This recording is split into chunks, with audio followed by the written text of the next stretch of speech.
कि कैसे कांग्रेस पाकिस्तान की भाषा, आतंकवादियों की भाषा ये बार बार इस्तेमाल करती है। एक किस्त, पहली किस्त महापौर निधि, अध्यक्ष निधि और पार्षद निधि 100 करोड़ रुपए से अधिक की राशि जारी की है, जिससे संबंधित वार्ड के पार्षद, अध्यक्ष और महापौर अपने निकायों में, अपने क्षेत्र में विकास के काम कर सकेंगे।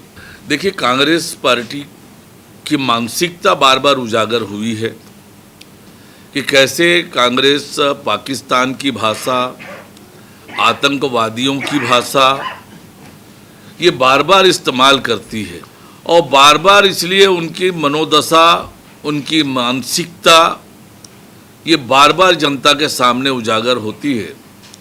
और यही कारण है कि आज कांग्रेस की दुर्दशा हो गई है, कांग्रेस समाप्ति की ओर बढ़ रही है। ये अत्यंत गंभीर विषय है कि जिस प्रकार का पोस्टर उन्होंने जारी किया और बाद में उसे डिलीट भी कर दिया, उनकी सोच और मानसिकता जनता के सामने उजागर हुई है। ये अत्यंत दुखद बात है, अत्यंत निंदनीय है जो कांग्रेस पार्टी ने किया। जल जीवन मिशन का काम भौतिक रूप से देखें तो लगभग 50 से 60% ही हुआ है और उस योजना का क्रियान्वयन हो रहा है, आगे बढ़ रहा है। भारत सरकार ने इस योजना को पूर्ण करने की अवधि 2028 तक बढ़ाई है और हमारी राज्य में, जैसे मैं पहले भी आपको बता चुका हूं कि राज्य सरकार ने जो दुर्दशा की, कांग्रेस की सरकार ने जो दुर्दशा की जल जीवन मिशन के काम का, 2 साल विलंब से प्रारंभ किया और उसके 2 साल विलंब से ट्यूबवेल की खुदाई का ऑर्डर किया। यानी हमारे राज्य में जल जीवन मिशन का काम तकरीबन 4 साल बाद कांग्रेस के कुकर्मों के कारण हुआ और उसके कारण से छत्तीसगढ़ की जनता को तकलीफ हुई है। हाँ, निश्चित रूप से हमारी सरकार बनने के बाद बस्तर के लोगों के जीवन में परिवर्तन आए, विकास की मुख्य धारा से बस्तर के लोग जुड़े, इस दिशा में ठोस और तेज गति से काम हो रहा है। केंद्र सरकार की भी अनेक योजनाओं के माध्यम से बस्तर के अंदरूनी इलाकों में भी सड़क का निर्माण हो और इसको लेकर फोकस करके काम कर रहे हैं।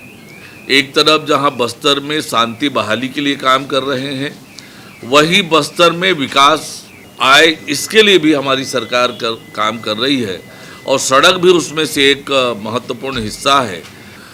देखिए, आज जिस प्रकार से 5 साल में राज्य में कांग्रेस की सरकार थी, उन्होंने बिजली के उत्पादन की दिशा में कोई काम नहीं किया, प्रदेश को अंधकार में ढकेलने के लिए काम किया कांग्रेस की सरकार ने। अब हमारी सरकार बनने के बाद बिजली का उत्पादन बढ़े, खपत लगातार बढ़ रही है, उत्पादन बढ़ाने के लिए भी हमने लगातार काम किया है। अभी जब प्रधानमंत्री माननीय नरेंद्र मोदी जी आए थे तो 2 परियोजनाओं का शुभारंभ उन्होंने किया है। तो ये हमारे सरकार की कदम है और बिजली, पेयजल की प्रॉपर आपूर्ति हो, इन सब बातों को ध्यान में रखकर सरकार ने ये निर्णय लिया है। हमारे घोषणा पत्र में था, यूपीएससी में जो बच्चे प्रथम आएंगे उनको सम्मानित करने का निर्णय, ये हमारी घोषणा पत्र में था, जिसको भी पूरा करने का काम हमने किया है। कल ही हमने नगरीय निकायों में एक किस्त, पहली किस्त महापौर निधि, अध्यक्ष निधि और पार्षद निधि 100 करोड़ रुपए से अधिक की राशि जारी की है, जिससे संबंधित वार्ड के पार्षद, अध्यक्ष और महापौर अपने निकायों में, अपने क्षेत्र में विकास के काम कर सकेंगे। निश्चित रूप से आज देश का जनमानस यही चाहता है, पाकिस्तान को कड़ी सबक सिखाई जाए। जिस प्रकार से बार बार सीमा समझौते का उल्लंघन पाकिस्तान कर रही है, तो ऐसे में सेना के हाथ को बांध कर रखना उचित नहीं है। सेना को खुली छूट देकर उन्हें अपने हिसाब से निर्णय लेकर काम करने की अनुमति प्रधानमंत्री माननीय नरेंद्र मोदी जी ने दी है। ये निश्चित रूप से सरकार का बड़ा पहल और बड़ा कदम है।